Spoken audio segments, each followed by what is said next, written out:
Добрый день, сервисный центр Дмитрий Минск, переулок Радужный, дом 4, корпус 1. УШМ Эдон, серийный номер, который заканчивается на 691, продано 03.09.22. ОМА магазин, покупатель заявляет, греется сильно, посторонний шум, произвести замену товара. Значит, оборудование продиагностировали, никакого постороннего или излишнего шума не наблюдается. Оборудование бытовое, читаем внимательно инструкцию по эксплуатации, также страница номер 9.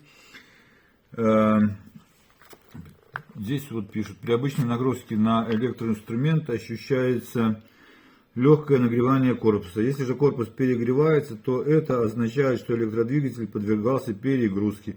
Опасность сгорания двигателя. То бишь оборудование бытовое должно использоваться согласно бытового оборудования. Если вам необходима частая работа, приобретайте более профессиональное оборудование. Итак, включаем нашу УШМ и слушаем звуки.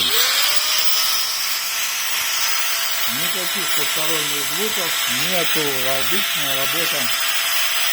Выключаем. И опять же, ничего постороннего. Оборудование исправно. Всего доброго.